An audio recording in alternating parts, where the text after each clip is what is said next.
제가 캔사스 시티를 다녀온 후로 계속해서 제 머리에서 떠나지 않는 생각이 하나가 있습니다.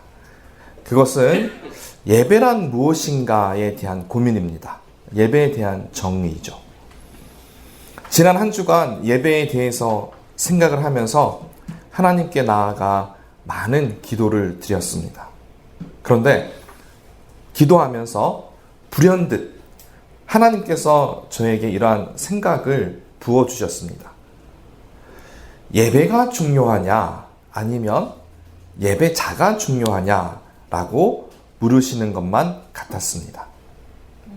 사랑하는 성도 여러분, 예배가 중요할까요? 아니면 예배자가 중요할까요? 이런 질문의 가장 좋은 답은 둘 다 중요합니다 라고 말하는 겁니다. 하지만 조금만 더 생각을 해보시면 예배자가 없이 예배가 있을 수 없습니다. 사실 둘을 떼어서 생각할 수는 없는 것이죠. 비유를 하자면 예배자는 나무의 뿌리와 같고 예배는 그 나무의 열매와 같습니다. 예배자가 바로 서야 참된 예배를 하나님께 드릴 수 있게 됩니다. 반대로 예배자가 잘못되면 예배도 잘못되는 것입니다.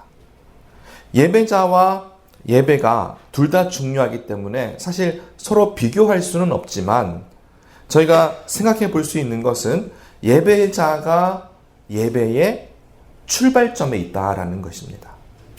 오늘 본문 요한복음 4장 23절을 보시면 하나님께서 찾으시는 것이 예배가 아니라 예배하는 자들을 찾으신다라고 말씀하고 있습니다. 아까 읽긴 했지만 우리 함께 23절을 다시 읽도록 하겠습니다. 아버지께 참되게 예배하는 자들은 영과 진리로 예배할 때가 오나니 곧 이때라. 아버지께서는 자기에게 이렇게 예배하는 자들을 찾으시느니라. 아멘. 이 구절이 하나님의 답이었습니다.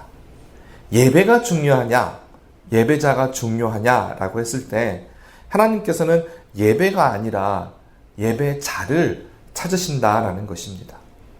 오늘 본문을 자세히 살펴보시면 예수님과 만나고 있는 사마리아 여인도 예배에 관해서 질문을 오랫동안 해왔던 것을 알 수가 있습니다. 20절을 보시면 여자가 예수님께 이렇게 질문을 합니다. 우리 조상들은 이 산에서 예배하였는데 당신들의 말은 예배할 곳이 예루살렘에 있다 하더이다.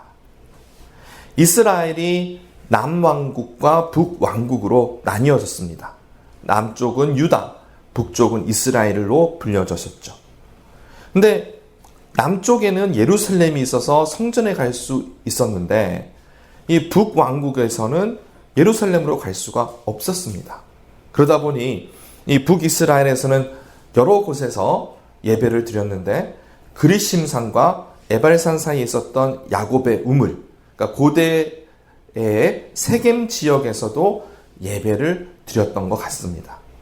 세월이 지나 북이스라엘은 멸망했고요. 하지만 그 후손인 사마리아인들은 여전히 이 부분에 대해서 해결되지 않은 질문을 가지고 있었습니다. 사마리아인들은 예루살렘 성전에서 드리는 것만 예배로 인정이 되고 성전이 아닌 다른 곳에서 드리는 예배는 예배가 아닌가라는 질문을 오랫동안 해왔던 것입니다. 그런데요, 우리도 돌아보면 이와 비슷한 그러한 질문을 가지고 있습니다. 사마리아 여인은 예배의 장소에 대해서 고민을 했지만 우리는 예배의 형태로 고민을 합니다.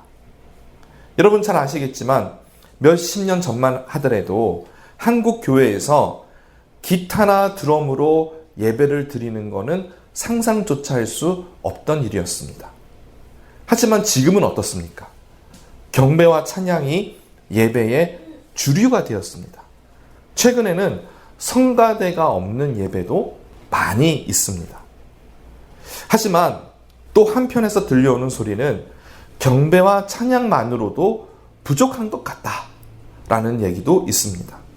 화려한 음악이 있어도 여전히 영적으로는 갈급하다라는 것이죠. 여전히 뭔가 부족한 것이 예배의 모습입니다. 우리 한국교회는 이렇게 몇십 년 동안 예배의 형태를 놓고 어떤 모습이 참 예배인가, 어떤 예배가 맞는 예배인가에 토론을 해왔습니다. 하지만 오늘 본문에서 하나님께서는 예배가 아니고 예배자를 찾으신다라고 말씀합니다. 23절에 참되게 예배하는 자, 한글 성경에는 그렇게 되어 있는데요. 영어 성경에는 true worshipper라고 되어 있습니다. 직역을 하자면 참 예배자이죠. 그래서 말 그대로 하나님께서는 참 예배자를 찾으십니다. 2000년 전이나 지금이나 사람들은 비슷한 것 같습니다. 문제의 핵심을 찾지 못하고 문제의 겉모습만 생각하는 것 같습니다. 그때나 지금이나 우리는 참된 예배를 찾지만 정작 나 스스로를 돌아보면서 내가 참 예배자인가, 내가 하나님이 찾으시는 그러한 예배자인가에 대해서는 돌아보지 않는 것입니다. 그래서 오늘 말씀을 통해서 저희는 예배에 대해서 제가 더 말씀을 나누고 싶지만 먼저 참 예배자란 누구인가에 대해서 생각을 해보기를 원합니다. 예수님께서 참 예배자를 언급하시면서 두 가지 조건을 말씀하셨습니다. 그것은 영과 진리입니다. 다시 23절을 보십시오. 23절에 많은 것들이 있는데 아버지께 참되게 예배하는 자들은 영과 진리로 예배할 때가 오나니 이렇게 말씀하고 있습니다. 근데 참 어려워요. 영은 뭐고 진리는 뭘까? 저도 참 많이 고민을 해왔습니다. 영과 진리로 예배를 드리는 자가 참 예배자인데 이 영과 진리가 무엇인지 우리가 좀 애매모호한 면이 있습니다. 그래서 여기에 대해서 우리가 좀 깊게 생각해 볼 필요가 있는데 먼저 영에 대해서 생각을 해봅시다. 24절을 보시면 하나님은 영이시니 예배하는 자가 영과 진리로 예배할지니라 라고 말씀하고 있습니다. 하나님이 영이시기 때문에 예배자도 영이어야 한다라는 것이죠. 이 부분에 대해서 사도 요한이 의도적으로 요한복음 3장과 4장을 붙여놓은 것 같아요. 그 니고데모의 이야기를 통해서 사람이 두 번 태어나야 된다라고 말씀하고 있습니다. 첫 번째는 육체로 태어나고 두 번째는 뭐죠? 영으로 태어나야 합니다. 그래야만 하나님 나라를 볼 수 있는데 이거를 영어로는 born again, 그렇죠? 거듭난다라고 표현을 합니다. 이것은 예수님의 십자가 사건을 통해서 우리의 죄가 사해지고 예수님의 의를 힘입어 부활하는 존재가 되는 것을 의미하는데 그 믿음을 통해서 우리에게 성령님께서 우리 안에 내재하기 시작하십니다. 그러니까 성령님이 우리 안에 계시다라는 것이 영이다라고 말할 수 있는 것이죠. 하나님이 영이시니 우리도 영으로 예배해야 하는데 우리 인간의 힘, 육체적으로 예배를 드리는 것은 참 예배가 아니라는 겁니다. 우리 안에 성령님이 계셔야 되고 성령님이 우리를 인도하시는 그러한 예배가 참 예배다라는 것이죠. 그래서 바꾸어 말하면 우리가 구원받지 못하고 우리 안에 성령님이 계시지 않는다면 참 예배라고 할 수가 없는 것이죠. 그래서 우리 힘으로 우리의 의지로 예배를 드리는 것이 아니라 우리 안에 살아계시는 성령님을 힘입어서 성령 충만한 상태에서 하나님 앞에 나아가는 것이 영으로 드리는 예배다라고 할 수가 있습니다. 영적인 것은 이 감정적인 것과 구분이 되어야 됩니다. 또 이성적인 것과도 구분이 되어야 합니다. 우리 안에 있는 육체의 것을 가지고 영을 알 수가 없습니다. 이게 우리의 난제예요. 우리 인간이 가지고 있는 지혜와 또 힘과 모든 것을 가지고 하나님을 알려고 하지만 우리의 육체의 것으로는 영적인 세상을 이해할 수가 없습니다. 그래서 감정적인 고조나 이성적인 판단으로는 예배가 영적이냐 아니냐를 알 수가 없습니다. 조금 어려운 이야기지만 우리가 영적이다라는 것을 알기 위해서는 오히려 우리의 마음의 상태, 영적인 것은 눈에 보이지 않기 때문에 거기에 합당한 마음의 상태를 통해서 내가 지금 영적이냐라는 것을 알아봐야 합니다. 예배를 드리는 동안에 우리 안에 하나님을 신뢰하는 믿음이 생기고 하나님에게 감사하는 마음으로 가득하고 하나님으로 인해서 기쁨이 충만하다면 우리는 성령 충만하다라고 할 수가 있습니다. 반대로 우리 안에 의심이 가득 차고 근심과 걱정이 많아지고 부정적인 생각이 든다면 성령 충만하다라고 하기에는 어려운 상태입니다. 하나님과 깊은 교제 가운데로 들어가는 것을 영적인 예배라고 할 수 있는데 이 영적인 상태에서 하나님과 만나게 되면 영적인 것은 우리의 육적인 것으로 볼 수는 없지만 그 하나님의 평강이 하나님의 그 놀라우신 평강이 우리의 마음을 주장하시면 우리 안에 영적인 변화로 인해서 마음의 상태가 바뀐다라는 것입니다. 좀 어렵게 설명을 드렸지만 이 영적인 예배가 감정적으로 격앙되거나 혹은 우리 안에 다른 것으로 인해서 아주 이성적인 것으로 깨달음을 얻었다라는 것과 혼돈하셔서는 안 된다라는 의미에서 제가 말씀을 드렸습니다. 하나님과 교제하면서 우리 마음 가운데 감사와 기쁨이 충만하다면 그것으로 성령 충만하다라고 할 수가 있는 것입니다. 이제 두 번째 조건, 참 예배자의 두 번째 조건을 알아볼 텐데요. 진리 가운데 예배를 드리는 것은 무엇일까라는 것입니다. 하나님의 말씀은 진리입니다. 그리고 이 세상에 사탄이 거짓을 가지고 왔습니다. 그리고 아담이 진리가 아닌 거짓을 선택함으로 인해서 이 땅에 죄가 들어왔습니다. 만약 아담이 거짓을 택하지 않았다면 이 세상에는 진리만 있었을 것입니다. 하지만 현실은 아담으로 인해서 진리와 거짓이 공존합니다. 우리가 진리 가운데 예배를 드리는 참 예배자가 되기 위해서는 거짓이 아닌 진리를 믿고 그 진리를 선택해야 합니다. 하나님의 언어는 약속에 있습니다. 하나님께서 그렇게 하겠다 하시면 그렇게 됩니다. 그래서 하나님의 말씀이 진리입니다. 풀은 마르고 꽃은 시드나 우리 하나님의 말씀은 영원히 서리라. 이사야 40장 8절의 말씀입니다. 그리고 고린도후서 1장 20절에 중요한 말씀이 있습니다. 하나님의 약속은 얼마든지 그리스도 안에서 예가 되니 그런즉 그로 말미암아 우리가 아멘하여 하나님께 영광을 돌리게 되느니라. 하나님의 말씀이 이루어지는 곳, 완벽한 성취가 예수 그리스도 안에 있다라는 것입니다.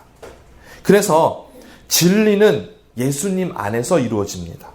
우리가 진리로 예배를 드린다라고 하는 것은 예수님을 믿는 믿음으로 하나님에게 나아가는 것입니다. 실제로 우리는 예수님의 십자가의 공로, 그 보혈의 능력으로 하나님의 보좌 앞에 나아가게 됩니다. 이제 참 예배자가 될 수 있는 두 가지 조건을 다시 한번 정리를 해드립니다. 삼위일체 하나님, 뭐죠? 성부와 성자와 성령이죠. 이걸로 기억하시면 좋을 것 같아요. 우리는 누구에게 예배를 드리냐면 성부 하나님, 하나님 아버지께 예배를 드립니다. 그런데 이 하나님 아버지께 나아가기 위해 필요한 조건이 영과 진리잖아요. 그래서 영은 성령 하나님이에요. 그래서 성령님을 통해서 하나님께 나아가는 것이고요. 진리는 예수님이에요. 예수님을 통해서 언약의 성취로 하나님의 보좌 앞에 나아가는 겁니다. 그래서 저희가 예배를 드린다라고 하는 것은 사실 이 성부와 성자와 성령의 도우심으로 예배를 드리게 되는 겁니다. 지금도 우리와 함께 하시는 성령의 충만, 그리고 예수님의 보혈의 능력, 십자가의 공로로 힘입어 우리는 하나님의 은혜의 보좌 앞으로 나아가게 됩니다. 23절을 다시 한번 보십시오. 23절을 다시 보시면 예수님께서 영과 진리로 예배를 드리는데 그 때를 말하세요. 곧 이때라. 근데 이게 미래형 같지만 사실은 이건 현재형이에요. 그 그리스 원어를 보시면은 이 단어의 뜻은 지금 현재, 바로 여기라는 뜻입니다. 예수님께서 이렇게 말씀하신 까닭은 예수님을 통해서 참 예배자가 세워진다라는 것을 알려주시는 겁니다. 하나님을 영과 진리로 예배할 수 있는 방법은 예수님을 구주로 영접하는 것입니다. 예수님의 십자가를 통해서 내 죄가 사해졌다라는 것을 믿을 때, 또 예수님을 나의 주로 고백할 때 우리는 진리 가운데 예배를 드리고요. 또 영으로 거듭나면서 성령님께서 함께 하시기 때문에 영으로 예배를 드리게 되는 겁니다. 참 예배자가 될 수 있는 우리 현실적인 방법은 예수님을 믿는 믿음밖에 없습니다. 그래서 예배를 드린다라고 할 때 우리가 참 예배자가 되기 위해서는 예수님을 꼭 붙잡아야 됩니다. 그것밖에 없어요. 그게 답입니다. 그래서 우리가 예수님의 십자가, 그분의 보혈을 의지할 때 성령님의 역사가 시작이 되고 우리는 하나님 앞에 나아가게 됩니다. 자, 25절을 보시면 이 사마리아 여인이 예수님께서 하신 말씀을 다 듣고 나서 뭐라고 그러는지 아세요? 메시아, 곧 그리스도라 하는 자가 오면 진짜 답을 줄 수 있어요 라고 하는 겁니다. 틀린 말은 아닙니다. 하지만 그 여자가 몰랐던 거는 그분이 예수님인지 몰랐다는 거예요. 예수님이 메시아인지 몰랐다라는 겁니다. 모두 함께 26절을 읽겠습니다. 자, 시작. 예수께서 이르시되 내게 말하는 내가 그라 하시니라. 아멘. 예수님께서 여자에게 건네준 메시지를 보시면은 놀라운 선언입니다. 선포예요. 뭐냐면 내가 메시아다. 예수님이 그렇게 말씀을 하신 겁니다. 정말 예수님께서 성경 전체에서 아주 직접적으로 말씀하신 곳이 바로 여기입니다. 그래서 이 예수님은 23절에 참 예배자가 영과 진리로 예배할 때가 바로 이때라. 지금이다. 지금 바로 여기서 네가 영과 진리로 예배하는 참 예배자가 될 수 있다라고 말씀하신 것은 예수님 그분이 메시아다라는 것을 선포하신 것입니다. 이제 말씀을 맺습니다.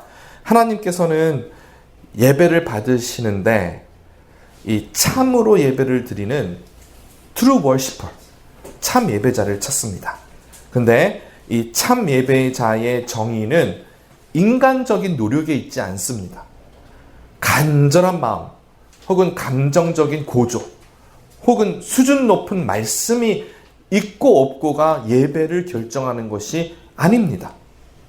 참 예배는 반드시 영과 진리로 드려져야 하는데 예수님의 십자가의 공로를 의지하는 것이 진리이고, 그럴 때 성령으로 거듭난 자들이 성령의 충만함을 입고 드려지는 예배가 참 예배라고 말씀하고 있습니다.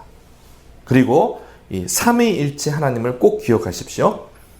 삼위일체 하나님을 통해서 참 예배자가 세워집니다. 진리는 예수님, 영으로는 성령님. 그래서 우리가 하나님 아버지께 나아갑니다. 예배의 장소나 예배의 형태와 같은 외적인 요소가 필요하지 않다라는 것 아닙니다. 필요합니다. 하지만 더 중요한 것은 예배를 드리는 예배자, 그 예배자가 영과 진리로 예배를 드려야 한다라는 것입니다.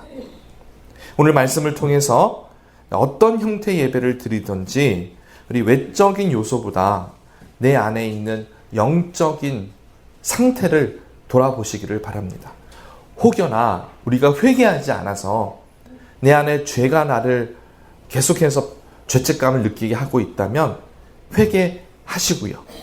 용서하지 못한 자가 있다면 용서하시고, 또 내 안에 여전히 하나님 앞에 나아가는 것이 부족한 것 같다는 생각이 있다면 우리 정말 예수님의 보혈을 힘입어서 그렇게 하나님 앞에 나아갈 수 있어야 합니다.